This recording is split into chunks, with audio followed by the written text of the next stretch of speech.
อัน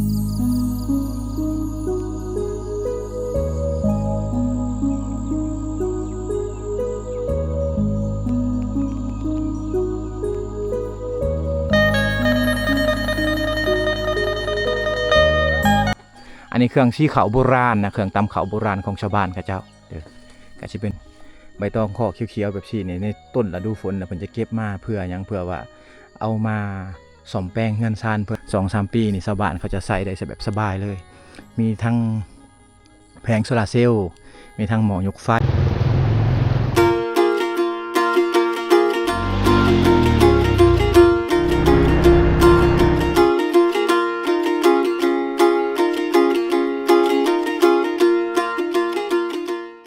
กราบทักทายสบายดีสวัสดีพ่อแม่พี่น้องอีกเท่านึงนะตอนนี้บ่าวโหนดอยู่บ้านห้วยแฮดคุม3พี่น้องเนาะหมู่บ้านห้วยแฮดนี่มีประมาณหลายคุมพี่น้องที่ว่าเพิ่นอยู่ใกล้ๆกันคือกันนะห่างกันประมาณ2-3 กิโลบางคุมพี่น้องบางคุมก็ห่างกันประมาณ100-200 เมตรพี่น้องเนาะคุมทางหลังเฮานี่ก็จะเป็นคุม3นะเป็นหมู่บ้านที่ดังเดิมเลยน่าสนใจพี่น้องเดี๋ยวบ่าวโหนดจะพาพ่อพี่น้องย่างเลาะๆเมืองบรรยากาศหมู่บ้านเพิ่นหมู่บ้านห้วยแฮดนี่เป็นหมู่บ้านหนึ่งที่ว่าอยู่ข้างในเลิกแบบสีพี่น้องเลยเนาะเป็นหมู่บ้านเดิมๆดังเดิมอะดิตัวนี้จะเป็นคุ้ม3เลยพี่น้องเนาะเป็นคุ้ม3อยู่ในนอกหมู่บ้านนะคุ้มนี้จะมีแต่เฮือนแบบเก่าๆเฮือนเก่าเฮือนเดิมเพิ่นแต่เมื่อก่อนหมู่บ้านห้วยแฮดนี่ยังบ่มีเฮือนไม้พี่น้องเนาะยังบ่มีหลังคามุงสังกะสีมุงกระเบื้องพี่น้องชาวบ้านเขาเจ้าจะเอาใบตองข้อนี่แหละเนาะมามุงนะเพราะว่าอยู่ทางเขตนี้เป็นเขตที่ว่าผู้สูงต้นใบตองข้อจะมีหลายพี่น้องต้นใบตองข้อจะคือกับต้นตาลเลยพี่น้องเนาะอยากคล้ายๆกับต้นตาลต่างแต่ว่าหน่วยหรือว่าลูกมันนี่จะน้อยกว่าหมักตาลพี่น้องเนาะเดี๋ยวยางมาเลาะเบิ่งบรรยากาศกันพี่น้องเนาะอันนี้คือต้นใบตองข้อนะอันนี้คือใบตองข้อพี่น้องมันเป็นต้นใบตองข้ออันนี้คือใบตองข้อที่ว่าเพิ่นเอามามุงเฮือนมุงซานช่วงต้นฤดูฝนชาวบ้านเขาเจ้าจะเก็บมาเกียมไว้นะมัดมาแบบสี่อิ่วมาแบบสี่พี่น้องเนาะไกลเยิ้งพี่น้องจากหมู่บ้านนี่อันนี้ก็เพิ่นเก็บมาแล้วเนาะเป็นใบตองข้อนั่นเองพี่น้องใบตองข้อเขียวๆแบบสี่ในต้นฤดูฝนนะเพิ่นจะเก็บมาเพื่อยังเพื่อว่าเอามาซ่อมแปลงเฮือนซานเพิ่นเนาะปีหนึ่งเพิ่นจะแปลงเท่านึงเฮือนซานนี่พี่น้องเนาะปีหนึ่งจะแปลงเท่านึงมัดอิ่วแล้วก็แบกใส่ลังมาพี่น้องเนาะบางคนก็ใส่กระสอบบางส่วนก็ใส่กระพาง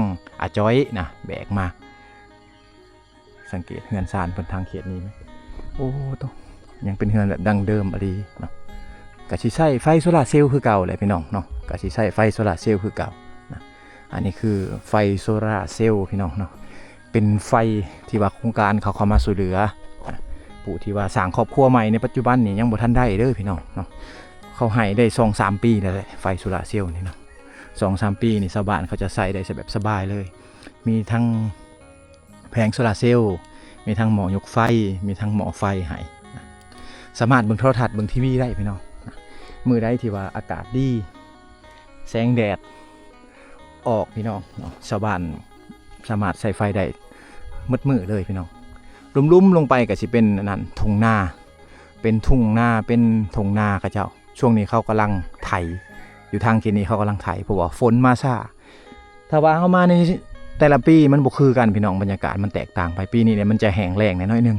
แห้งแล้งแน่ฝนก็ช้าฉะนั้นเนี่ยตามถนนหนทางบางหม่องที่ว่ามีชลประทานก็สิ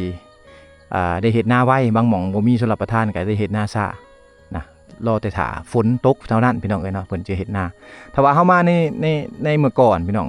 ประมาณเดือนนี้นี่แม่นเข้ามายากแล้วได้เนาะน้ำมันจะท่วมหนทางทั้งหมดแหละพี่น้องเข้ามาบ่ได้แล้วแหละในช่วงนั้นอันนี้คือวิวทิวทัศน์ธรรมชาติหน้าบ้านเพิ่นนะภูเขาอ้อมหอบเลยวิวดีขนาดพี่น้องเนาะบรรยากาศดีนะโตยอมรับว่าเขตนี่เป็นเขตภูเขาภูดอยเลยเฮือนซานก็คือเห็นได้พี่น้องเลาะเรียบไปนี่เนาะจะมี1 2 3 4ประมาณหาหลังคาเฮือนที่ว่าเพิ่นอยู่ใกล้ๆกันคือกันพี่น้องกันเนาะหาหลังคาเฮือนก็สิเป็นเฮือนดังเดิมแบบซี่เฮือนเก่าเฮือนเดิมแบบซี่ของชาวบ้านเขาเจ้าอยู่ใกล้ๆกันแบบซี่ ย่างเลาะๆเบิ่งบรรยากาศยามเช้าๆพี่น้องเฮามาในช่วงนี้ก็คือช่วงที่ว่าชาวบ้านบ่อยู่เฮือนอยู่ซ่านแล้วแหละเนาะเงียบพี่น้องเอ้ยเงียบอะเลยบ่มีไผอยู่เฮือนอยู่ซ่านเลยนะเฮามาในช่วงนี้ นี่บางหลังคาเฮือนเขาเจ้าแปลงแล้วก็สิเป็นประมาณนี้อันนี้อยู่ได้หลายปีเติบได้พี่น้องหลังคาเฮือนเพิ่นนี่เนาะอยู่ได้หลายปีเติบ5 ปี6 ปีบางคนก็ปีป้ายพี่น้องก็แล้วแต่ผู้ที่ว่าเฮ็ดพี่น้องผู้ที่เฮ็ดว่ามันคงเนี่ยก็สิอยู่ได้ดนแน่ถ้าว่าผู้ใดเฮ็ดบ่มันคงบ่เฮ็ดบ่หนาเนี่ยก็สิอยู่ได้บ่ดนพี่น้องนะอันนี้น่าจะเป็นเฮือนบ่แม่นเล่าเด้อพี่น้องเนาะหน้าบ้านนี่ก็ตำเข้าให้พร้อมเพราะว่าอยู่วังนี่เป็นวังที่ว่าเพิ่นสร้างครอบครัวใหม่นะที่ว่ายังบ่ได้ที่ว่ายังบ่ได้มีเงินมีค่ำนะเพิ่นก็สิเฮ็ดเฮือนแบบซี่ไปอยู่ก่อนแล้วก็เครื่องชี้เขานี่ก็บ่มีแต่เครื่องตำเขาแบบซี่พี่น้องเนาะอันนี้เครื่องชี้เขาโบราณนะเครื่องตำเขาโบราณของชาวบ้านเขาเจ้าเด้อก็สิเป็นแบบนี้เครื่องตำเขาครับมีครกมีสากพี่น้องนะครกไม้สากไม้อันนี้เพิ่นบ่อยู่เฮือนเลยเพิ่นเอาคันไดลงจากเฮือนแล้วแม่นเพิ่นบ่อยู่เฮือนแล้วพี่น้องโอ้แบบเดิมๆเลยไม่ต้องเคาะแบบเดิมๆเลยนะอันนี้คือซื้อแต่เล็กตะปูพี่น้องเนาะใกล้นั่นก็บ่ได้ซื้อแหละมีหวายเอาหวายมัดใบตองข้อเฮือนซานเนี่ยเอาเล็กตะปูตอกเอาพี่น้องเนาะแต่เมื่อก่อนเพิ่นจะเอาหวายมัดเด้อคือต่างๆเอาหวายใหญ่ๆมัดเอาแต่มาในปัจจุบันใช้เล็กตะปูและมันสิมันคงกว่านะโครงสร้างมันจะแข็งแรงกว่าพี่น้องเนาะคือเห็นได้ทิวทัศน์ธรรมชาติเฮือนซานเพิ่นก็สิประมาณนี้แหละเนาะก็สิบ่มีคนอยู่เฮือนอยู่ซานพี่น้องมาในคุมนี่นะบ่มีคนอยู่เฮือนอยู่ซานมีเฮือนซานนี่อยู่1 2 3 4 5หลังคาเฮือนเท่านั้นที่ว่าเขาจะอยู่เหมือนกันเนาะเป็นหมู่บ้านที่ว่าโอ้งามคักพี่น้องเลยนะบรรยากาศก็สิถ่ายทำแบบนี้แหละให้พ่อแม่พี่น้องได้เบิ่งเพราะว่าผู้คนนี่เขาบ่ได้อยู่เฮือนอยู่ซานแล้วเขาไปให้ไปสวนทั้งเมิดแหละพี่น้องเนาะไปให้ไปสวนทั้งเมิดแหละโอ้โตคันไดเขาเอาไว้อยู่กองตารางพวกเนาะเขาออกจากเฮือนเขาเจ้าเลยคันไดอันนี้ก็แม่นพี่น้องเลยเนาะโมมีพายุเฮือนเลยเขาอยู่ใกล้ๆกันเนี่ยกับซีเมนพี่น้องกันทั้งหมดเนาะก่อนจะได้เฮือนได้ซ่านกับบ่ได้ง่ายได้ขุดเฮือนขุดผู้ลงนะให้มันเป็นองศาที่ว่าพ่ออยู่ได้ข้างหน้านี่เขาจะสร้างเฮือนเขาพี่น้องเนาะเขาเกียมใหม่แล้วผู้ใดที่ว่ามีเงินเกียมใหม่ไว้ก็สิสร้างเฮือนไว้ข้างหน้าแบบซี่สร้างเฮือนไว้ข้างหน้าแบบซี่แหละพี่น้องโอ้ตัวเฮือนหลังนี้ก็คือกันนะบ่มีพายุเป็นเฮือนหลังน้อยๆอยู่ท่ามกลางขุนเขาบรรยากาศในวิวลักลาดแหละหมู่บ้านเขาเจ้าบรรยากาศดีขนาดพี่น้องเนาะมีแต่ประมาณหลังคาเฮือนเท่านั้น บรรยากาศคักกะลีพี่น้องเลยเนาะบรรยากาศคักนะเฮือนเพิ่นนี่เกียมไม้เฮ็ดเฮือนใหม่แล้วเด้เนาะกล่องตารางมีคือมีคางมีเสาเรียบร้อยแหละเนาะมีไม้แปดเรียบร้อยเขาก็สิเกียมเป็นเฮือนหลังใหม่ก็คือดินข้างหน้าและเพิ่นขุดไว้พี่น้องเฮือนซานนี่โอ้เฮือนหลังนี้นี่มุงสังกะสีแล้วมุงไปต้องข้อแน่พี่น้องปนเปกันไปนะเอาคันไดลงจากเฮือนจากซานนี่แปลว่าบ่อยู่เฮือนอยู่ซานแล้วพี่น้อง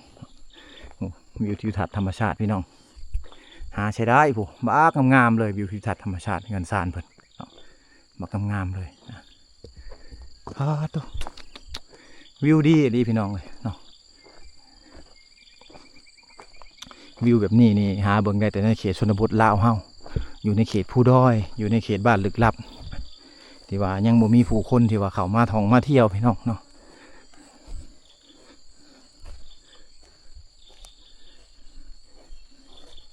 ลงไปนั่นก็จะเป็นเล่าเขาพี่น้องเลยบริเวณนี้แหละเพิ่นจะเห็นเฮือนหลังใหม่เนาะก็คือเขาจะขุดเปื่อยภูลงแล้วมันเพียงกันเมื่อเนาะเขาจึงจะเห็นเป็นเฮือนหลังใหม่ขึ้นมานะเล่าเขาก็จะเป็นเล่าเขาแบบเดิม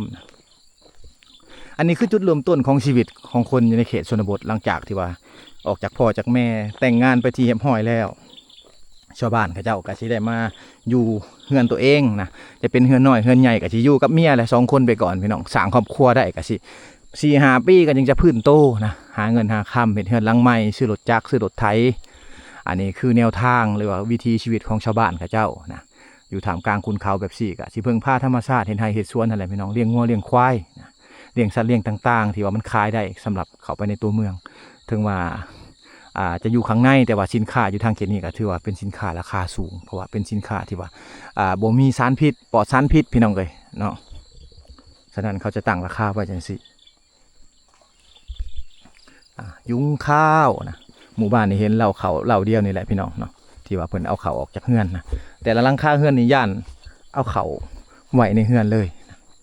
นี่เอาเฮือนเพิ่นก็สิอยู่ภูแบบซี่ภูสูงแบบซี่ไปพี่น้องเนาะอยู่สูงๆแบบนี้ไปแหละเฮือนเพิ่นเฮือนซ่านเพิ่นนะ อันนี้คือเขาอยู่ไปก่อนพี่น้องเขาใช้ชีวิตเขาสร้างครอบครัวแล้วเขาก็สิอยู่ไปก่อนนะเวลาเขามีเงินมีคำเขาก็สิขุดเปื่อยภูทางหน้านี่มันเพียงแล้วเขาเช็ดเฮือนหลังใหม่ขึ้นมาในอีก20 ปีข้างหน้าเฮาก็จะบ่เห็นแล้วหมู่บ้านแบบซี่พี่น้องเนาะที่ว่าจะมาถ่ายทำให้พ่อแม่พี่น้องได้เบิ่งนะฉะนั้นในปัจจุบันนี่บ่โนดจะมาเก็บข้อมูลหรือว่าถ่ายทำไว้นะในอนาคตนี่คนรุ่นใหม่นี่อาจจะบ่ฮู้แหละเฮือนใบตองขอเป็นแบบใดเฮือนพากระแตะเป็นแบบใดพี่น้องเนาะเฮือนไม่เป็นแบบใดเขาก็จะบ่ฮู้นะในอนาคตก็สิมีแต่เฮือนดินเฮือนกอเฮือนปูนนะเป็นเฮือนเล็กทั้งหมดแหละพี่น้องบัดนี้เนาะในอนาคตได้ลงไปพูนก็สิเป็นส่วนเป็นไห่ของประชาชนกับเจ้าเนาะของคนอยู่ในเขตนี้อันนี้บริเวณนี่เขาเจ้าบ่ได้ปะเปล่าได้พี่น้องเนาะจนฮอดฤดูการปลูกฝังนี่แม่นแป้นทั้งหมดเลยเนาะจะปลูกมันแน่พี่น้องจะปลูกพืชต่างๆแน่ตามบริเวณนี้แต่ว่าถึกช่วงฤดูฝนแต่ว่าถ้าถึกช่วงฤดูฝนน้ำก็จะท่วมแน่นะการไปการมาก็ยากแน่ในช่วงนั้นพี่น้องเนาะสบายดี เด็กน้อยเขาจะอายบ่โนดนะเขาอายกล่องนี่เอาบ้านข้างหน้าก็จะเป็นบ้านใหญ่แล้วพี่น้องเอ้ยบ้านนี้เนาะบ้านใหญ่นี้มีประมาณ4 คุ้มบ่โนดสิเลาะทั่วบอกกับติดตามหับชมไปดำกันพี่น้องเป็นหมู่บ้านที่ว่าใหญ่ดีอันนี้เขาคือย่างเอาเลยย่างเป็นกิโลพอเลยพี่น้อง1 กิโล 2 กิโลเมตรพอเลยที่บ่โนดย่างมานี่ หมู่บ้านเขาจะเป็นหมู่บ้านใหญ่หลายพี่น้องเลยเนาะเป็นหมู่บ้านที่ว่าใหญ่อะไรนะมีโรงเรียนเด้อทางเขตนี้กะชี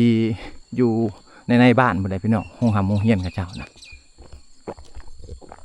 โอ้วิวทิวทัศน์ธรรมชาติหมู่บ้านเนาะบ้างามๆเลยโรงเรียนกับเจ้าก็สิเป็นโรงเรียนหลังน้อยๆเป็นโรงเรียนแห่งคุณเขาแหละก็คือเห็นพี่น้องเนาะโรงเรียนแห่งภูเขาเป็นโรงเรียนไม้นะมีประมาณ4-5 โรงเรียนแต่ป.1 หาป.5 พี่น้องเนาะอันนี้แมนหอพักคู่เนี่ยอันนี้จะเป็นหอพักคู่นะนี่แหละตามบริเวณเนี่ยจะเป็นบริเวณห้องน้ำเลยที่ว่าเฮาย่างมานี่เนาะเป็นบริเวณห้องน้ำถ้าว่าเฮามาในบริเวณนี้เนี่ยในช่วงฤดูฝนมันจะท่วมแหละไปมาก็ยากเลยในช่วงนั้นพี่น้องเนาะไปมาก็ยากแน่อึ๊บพูนเส้นทางที่เฮามาอันนั้นคือเส้นทางที่เข้ามาพี่น้องเนาะย่างหล่อเลี่ยมมาเป็นเส้นทางหนึ่งที่ว่าต้องได้ผ่านน้ำผ่านขี้ต้มผ่านบวกต่างๆพี่น้องเป็นเส้นทางที่ว่ายากขนาดว่าฝนยังบ่ตกหลายได้พี่น้องถ้าว่าฝนตกแห้งนี่ยากกว่านี้อีกพี่น้องเส้นทางเนาะอันนี้คือห้องการบ้านเพิ่นเป็นวังที่พักครูมาทำมาซ้อนพี่น้องเขาก็พักอยู่นี่แหละเนาะ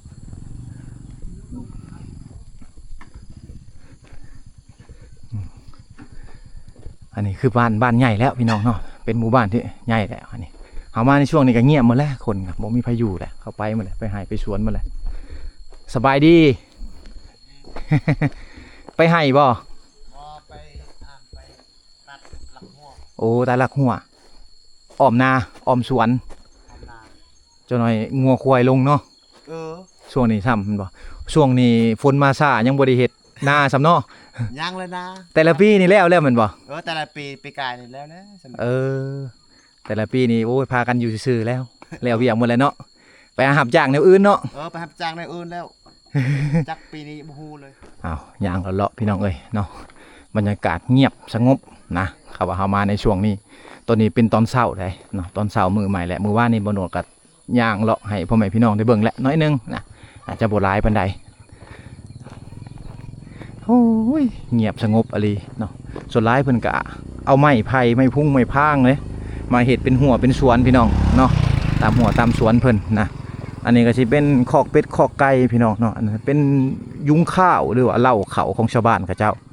กะสิอยู่นั่นตั้งเรียนกันไปตามหมู่บ้านของเพิ่นการเห็ดเฮือนเห็ดชานกะสิเฮ็ดแบบธรรมชาติแบบ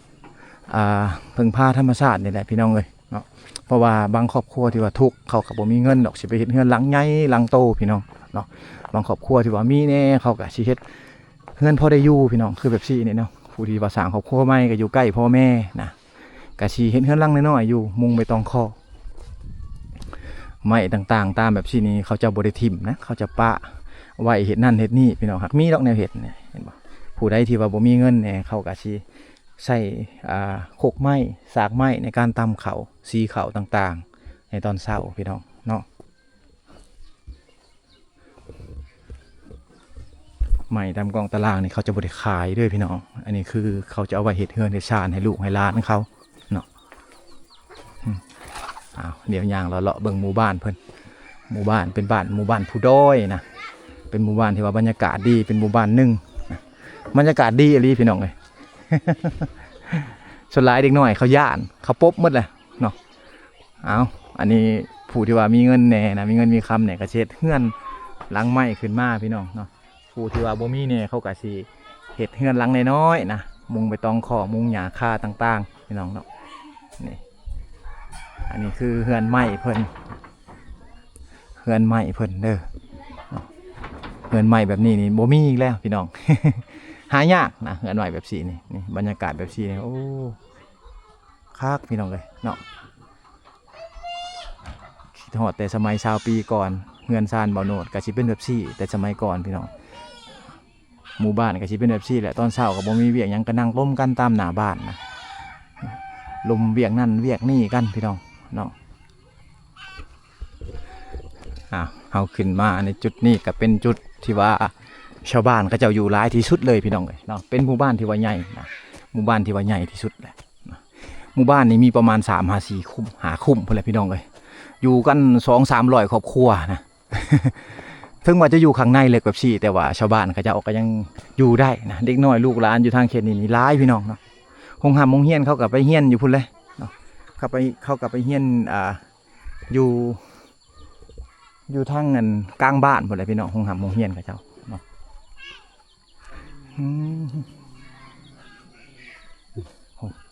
ทิวทัศน์ธรรมชาติพี่น้องเนาะบากงามๆเลยทิวทัศน์ธรรมชาติก็จะเฮือนชานก็เจ้าก็จะเป็นเฮือนชานแบบเดิมๆแน่แบบไม้แน่ที่ว่าเขามาใน